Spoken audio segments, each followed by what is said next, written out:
Sources have told Euronews that the offices of 3 MEPs have been sealed after authorities started an investigation into a corruption scandal involving an unnamed Gulf country. A summit of 9 leaders from the Mediterranean region meet in the Spanish city of Alicante to discuss the EU's energy crisis. Argentina beat the Netherlands 4-3 in a penalty shootout, and it will now face off against Croatia on Tuesday.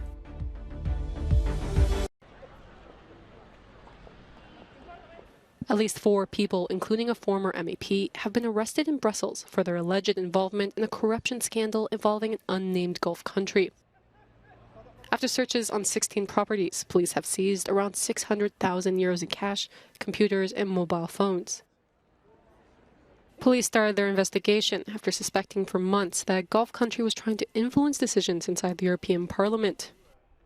Sources have told Euronews that the offices of MEPs Eva Kaili, Maria Arena, and Mark Tarabella have been sealed by Belgian police.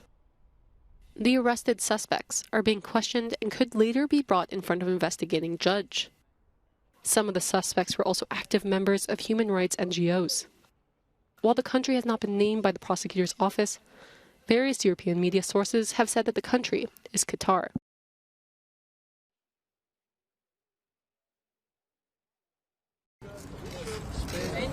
Speaking at the EU Med9 summit in Alicante, Spain's president announced the start of a new pipeline that will eventually carry hydrogen from Barcelona to Marseille in a project that will cost around €2.5 billion. The aim is to supply hydrogen, which is generated from renewables rather than fossil fuels, and help reduce Europe's reliance on Russia's gas and oil.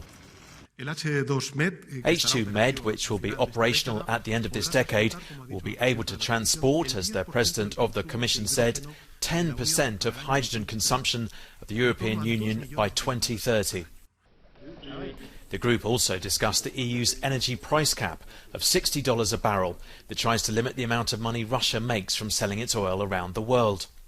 And there were other issues too, from the pressures of migration to protecting forests from devastating summer fires and rising sea temperatures.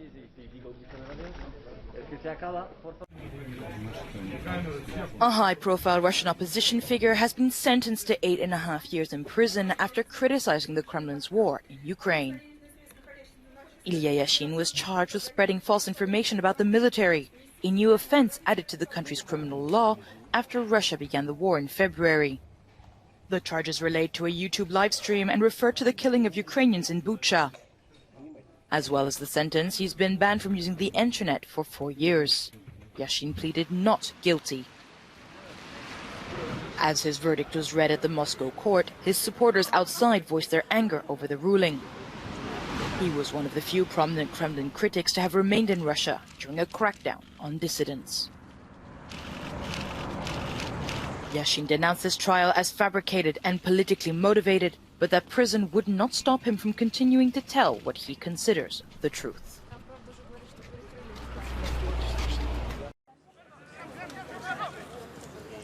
Portugal does not want to follow Spain's path in Doha. Fernando Santos' team is training thoroughly with the aim of defeating Morocco this Saturday in the Qatar World Cup quarterfinal. They will be the first to compete for a place in the semifinal for the tournament.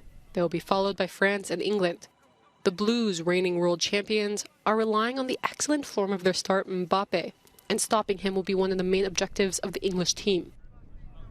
It is not yet clear whether England will sacrifice a soldier to try to drive the Frenchman on the field.